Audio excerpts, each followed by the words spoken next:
জাতীয় স্বার্থ রক্ষায় উপকূলীয় এলাকার পাশাপাশি অভ্যন্তরীণ নৌপথে মাদকদ্রব্য পরিবহন, অস্ত্র ও মানব পাচার, অবৈধ চোরাচালান, জলদস্যুতা, অবৈধ মৎস্য আহরণ রোধ সহ পরিবেশ বিরোধী অন্যান্য অপরাধ কার্যক্রম প্রতিহত করার দুঃসাহসিক কাজ কোস্টগার্ড সম্পাদন করছে।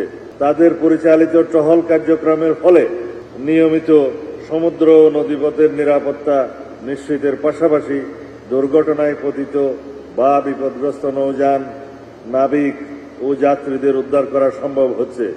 কোস্টগার্ডের আধুনিকায়নের অংশ হিসেবে সম্প্রতি গ্রাউন্ড কন্ট্রোল স্টেশন সহ 3টি সার্ভেইলেন্স ড্রোন এই বাহিনীর বহরে যুক্ত হয়েছে। আন্তর্জাতিক সহযোগী সংস্থা জাইকার অর্থায়নে একটি মাল্টিরোল রেসপন্স ভেসেল ও 2টি অফশোর পেট্রোল ভেসেল নির্মাণের কার্যক্রম দ্রুত গতিতে এগিয়ে চলছে।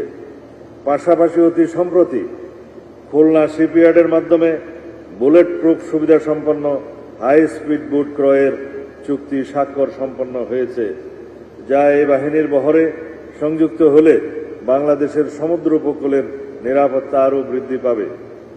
কোস্টগার্ডের জাহাজ মেরামত ও রক্ষণাবেক্ষণের জন্য মুন্সিগঞ্জ জেলার গজারিয়ায় আধুনিক ডকইয়ার্ডের নির্মাণের পরিকল্পনা গ্রহণ করা হয়েছে। কোস্টগার্ড বহরের অতি পুরাতন 9টি জাহাজের প্রতিস্থাপক হিসেবে দেশীয় শিপইয়ার্ডে নতুন 9টি পেট্রোল ভেসেল নির্মাণের প্রকল্প প্রক্রিয়াধীন রয়েছে। পাশাপাশি কোস্টগার্ডের জন্য আগামীতে হেলিকপ্টার সহ মেরিটাইম সার্ভেইলেন্স সিস্টেম ও রেস্কিউ ড্রোন ক্রয়ের পরিকল্পনা আমাদের রয়েছে। এই বাহিনীর আধুনিকায়নের জন্য প্রয়োজনীয় জনবল বৃদ্ধি করে প্রায় 10,000-এ উন্নীত করার পরিকল্পনাও গ্রহণ করা হয়েছে।